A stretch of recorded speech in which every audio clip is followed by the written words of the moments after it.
নমস্কাৰ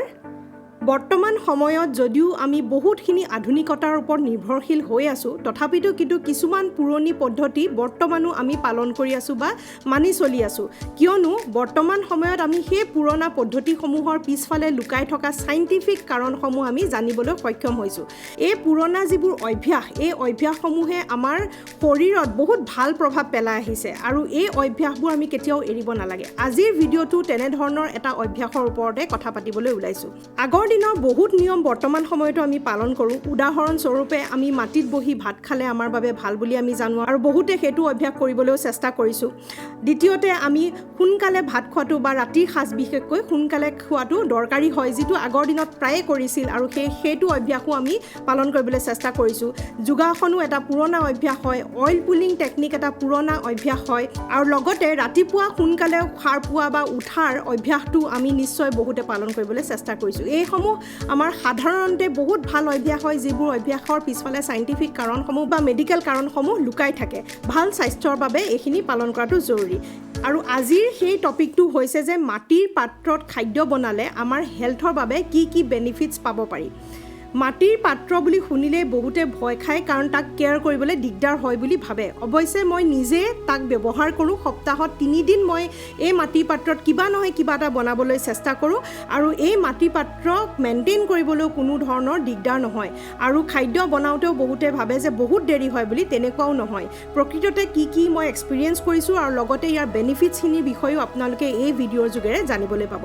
আহক তেনেহলে পলম নকৰি তাৰ প্ৰথমতে বেনিফিটছখিনি কথা পাতিবলৈ চেষ্টা কৰো আৰু তাৰ পিছত তাক মেইনটেইন কেনে ধৰণে কৰিব লাগে হেতু আমি কথা পাতিম প্ৰথমটো যেটো বেনিফিট এটো অতি দৰকাৰী বেনিফিটছ হেতু হৈছে যে আমাৰ খাদ্যসমূহৰ যিবোৰ নিউট্ৰিশন বা ভিটামিন সেইসমূহ গৰমৰ বাবে বা হিট কৰাৰ বাবে লছ নহয় সেইখিনি সংৰক্ষণ কৰিবলৈ মাটিৰ পাত্ৰই সহায় কৰে কিয় সহায় কৰে কাৰণ তাত স্লো হিটিং প্ৰসেসটো হয় খাদ্য বনাওতে স্লো হিট হলে সেই খাদ্যসমূহৰ যিখিনি নিউট্ৰিশন সেইখিনি লছ নহয় সাধাৰণতে অন্য পাত্ৰত বনালে কি হয় গৰমটো খুব বেছি সোনকালে হৈ যায় আৰু অত্যন্ত বেছি হৈ যায় আৰু লগতে সমান্তৰালভাৱে সেই হিটটো নাযায় বা গৰমটো নাযায় তাৰ বাবে সেই খাদ্যসমূহৰ নিউট্ৰিশনসমূহ বহু গুণে লছ হৈ যায় গৰমৰ ফলতে কিন্তু স্লো কুকিং যেটো পদ্ধতি হয় হেতু এটা পুৰণা পদ্ধতি হয় যি একচুয়ালি খাদ্যৰ নিউট্ৰিশনসমূহ সংৰক্ষণ কৰিবলৈ বহু গুণে সহায় কৰে দ্বিতীয়টো যেটো লাভ হয় হেতু হৈছে খাদ্যৰ অত্যন্ত ধুনীয়া এটা সোৱাদ আহে বিশেষকৈ নিউট্ৰিশনসমূহ লছ নোহোৱাৰ ফলতো সোৱাদটো থাকে আৰু লগতে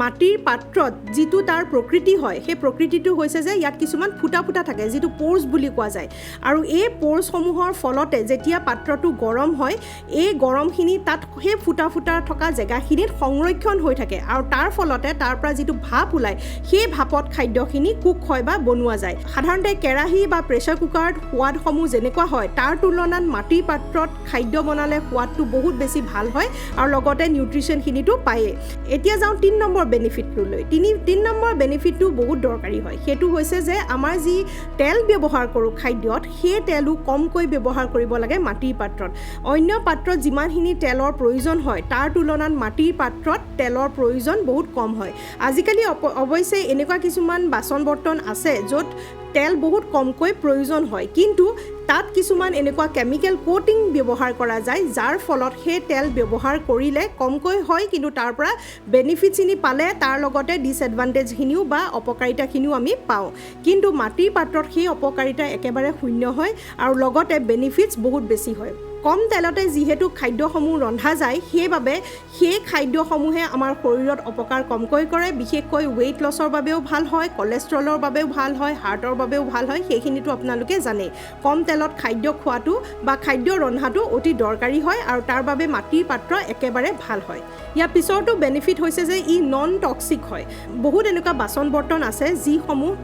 যিসমূহৰ কোটিং কৰা যায় আৰু সেই কোটিংসমূহে অত্যন্ত বেছি হিট হৈ গ'লে বা পুৰণা হৈ গ'লে তাৰ পৰা কিছুমান টক্সিনছও আমাৰ খাদ্যত মিক্স কৰিব পাৰে অৱশ্যে মাটিৰ কলহত এনেকুৱা কোনো ধৰণৰ টক্সিনছ নাথাকে আৰু সেইবাবে অতি সহজতে আমি সেই তাৰ বেনিফিটছখিনি পাব পাৰোঁ আন এটা বেনিফিটছ হৈছে যে এই মাটি পাত্ৰত খাদ্যসমূহ ৰন্ধাৰ পিছত সেই খাদ্যসমূহ বহুত দেৰিলৈকে গৰম হৈ থাকে আৰু যদি ঠাণ্ডা বস্তু থয় তেনেহ'লে বহুত দেৰিলৈকে ঠাণ্ডাও হৈ থাকে সেইবাবে গৰমৰ দিনত পানীও আমি মাটিৰ কলহত থৈ খাব পাৰোঁ বা খাদ্যও আমি ৰান্ধিব পাৰোঁ আৰু যিহেতু ই নেচাৰেল ইনচুলেটৰ হয় সেইবাবে ই আমাৰ খাদ্যসমূহো ঠিক কৰি ৰাখিবলৈ সহায় কৰে আৰু এটা দৰকাৰী কথা যে বহুতে হয়তো ভাবিছে স্লো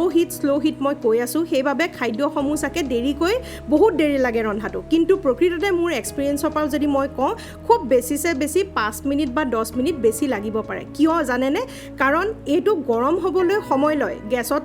যেতিয়া তুলিব সেই সময়ছোৱা অকণমান দীঘলীয়া হয় কিন্তু লাহে লাহে ই গৰম হোৱাৰ ফলতে আমি সেই তাৰ বেনিফিটখিনি পাওঁ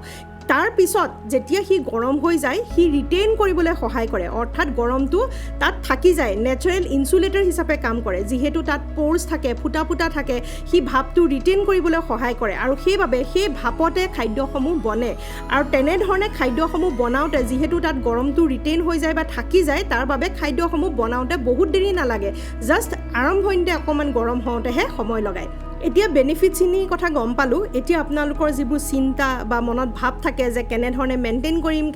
কৰিম এইটো পুৰণা পদ্ধতি হয় বহুত কামোৰ হ'ব এনেকুৱা নিচিনা কিছুমান ভাৱ থাকে সেইখিনিও মই ক্লিয়াৰ কৰিবলৈ চেষ্টা কৰিম মই যিটো পাত্ৰ ব্যৱহাৰ কৰি থাকোঁ আমাৰ 3টা মানুহৰ কাৰণে ইমান সৰু পাত্ৰটোৱে হৈ যায় আৰু সৰু পাত্ৰত সোনকালে গৰমো হয় আৰু সাধাৰণতে ইয়াত কি ধৰণৰ বস্তু বনাব পাৰি সেইটো মই কৈ দিছোঁ দাইলো বনাব পাৰে ভাতো বনাব পাৰে মাছ মাংসও বনাব পাৰে আৰু ভাজিও বনাব পাৰে সকলো ধৰণৰ বস্তুৱে ইয়াত বনে আৰু সকলো ধৰণৰ বস্তু মই বনায়ো চাইছোঁ আপোনালোকে মোৰ ৰিলতে দেখিব যে মই মাছ বনোৱা এটা ভিডিঅ' দিছিলোঁ দাইল বনোৱাও এটা ভিডিঅ' দিছিলোঁ সেই ৰিলকেইটা আপোনালোকে চাব পাৰিব তেনেই সহজতে বনে আৰু বিশেষকৈ ইয়াক কেইটামান কথা মনত ৰাখিব লাগে যে ভাল মাটিৰ পাত্ৰ হ'ব লাগে সেইটোতো আপোনালোকে চাব জানিবই চাগে ভালদৰে চাই মেলি আনিব আৰু লগতে ইয়াক সহজতে গেছত তুলিব পাৰে কোনো ধৰণৰ ফাটি নাযায় যদি ভাল পাত্ৰ হয় আৰু খালি মন কৰিব যেতিয়া ই গৰম হৈ থাকে লগালগ ঠাণ্ডা পানীত দি নিদিব ধৰি লওক আপোনালোকে কিবা খাদ্য ৰান্ধিলে আৰু কাঢ়ি লৈ পেলাই গৰম হৈ আছে লগালগ ঠাণ্ডা পানীত দি দিলে ই হয়তো ফাটি যাব পাৰে ইয়াক নেচাৰেলি ঠাণ্ডা হ'বলৈ দিব লাগে আৰু তাৰ পিছতহে ধুব লাগে এতিয়া ধুওঁতে এটা কথা মই কৈ থওঁ সাধাৰণতে বহুতে বাচন ধোৱা পাউডাৰ বা কিবা ডিটাৰজেণ্ট ব্যৱহাৰ কৰে নহয় জানো সেই ডিটাৰজেণ্ট যদি ব্যৱহাৰ কৰে ইয়াত যিহেতু কিছুমান ফুটা প'ৰ্ছ থাকে সেই প'ৰ্ছবোৰত সোমাই পৰে আৰু কেতিয়াবা সেইখিনি ভালদৰে চাফা নহয় ষ্টীলৰ বাচন যেনেধৰণে আমি ডিটাৰজেণ্ট সানো আৰু সেই ডিটাৰজেণ্ট চাফা হৈ যায় মিহি হোৱাৰ ফলত ইয়াত হয়তো কমপ্লিটলি চাফা নহ'বও পাৰে সেইবাবে মই প্ৰিফাৰ কৰোঁ কোনো ধৰণৰ চাবোন ব্যৱহাৰ নকৰিবলৈ মই ইয়াত কোনো ধৰণৰ চাবোন বা ডিটাৰজেণ্ট এই পাত্ৰটো ব্যৱহাৰ নকৰোঁ যেতিয়া ঠাণ্ডা হৈ যায় তেতিয়া অলপ দেৰি পানীটো তিয়াই পেলাই থৈ দিওঁ আৰু তাৰপিছত হাতখনেৰে বা কিবা এখনেৰে ভালদৰে মোহাৰি চাফা কৰি দিওঁ ইয়াত কোনো ষ্টীলৰ স্ক্ৰাবাৰ ব্যৱহাৰ কৰিব নালাগে সিও এই পাত্ৰটো বেয়া কৰি পেলাব পাৰে আৰু যদিহে আপোনালোকৰ গোন্ধ থাকি যায় বা লেতেৰাটো থাকি যায় তেনেই সহজ হয় অকণমান পানী লৈ আকৌ পুনৰ এবাৰ গেছত দি দিব আৰু নেমু টেঙা অলপ চেপি পেলাই নিমখ অকণ দি পেলাই সেই পানীটো উতলিবলৈ দিব আৰু সেই পানীয়ে ভালদৰে চাফা কৰি দিব একদম চাফা হৈ যাব ভিতৰটো কোনো লেতেৰা হৈ নাথাকে ইয়াত মই কোনো দিনে চাবোন ব্যৱহাৰ কৰা নাই আৰু ইয়াত অকল খাদ্য ৰান্ধিবলৈ নহয় পানী থ'বলৈও ব্যৱহাৰ কৰিব পাৰে মাটিৰ কলহত পানী থৈ পেলাই খালে আপোনালোকৰ এলকালাইন ৱাটাৰো পাব যিটো আজিকালি বহুত প্ৰচলিত হৈছে এলকালাইন ৱাটাৰ আপোনালোকে শুনিছে চাগে এলকালাইন ৱাটাৰ আজিকালি ফিল্টাৰবোৰ ব্যৱহাৰ কৰা যায় যি আমাৰ পেটৰ এচিডিটিৰ পেটৰ প্ৰব্লেম ইত্যাদিত সহায় কৰে সেই নেচাৰেল এলকালাইন ৱাটাৰ আপোনালোকে পাব পাৰে যদি মাটিৰ পাত্ৰত আপোনালোকে পানী থয় লগতে দৈ বনোৱা কথাটো জানেই মাটিৰ কলহত দৈও বনাব পাৰে সেইবাবে গৰমেই হওক বা ঠাণ্ডাই হওক দুইটা খাদ্যৰ ক্ষেত্ৰতে ই অতি উপযোগী হয় আৰু ইয়াৰ বহুতখিনি বেনিফিটছ আছে সদায় যদি বনাবলৈ পাৰে তেনেহ'লেতো ভালেই হয় যদি বনাব নোৱাৰে সপ্তাহত 2-3 দিনো চেষ্টা কৰিব পাৰে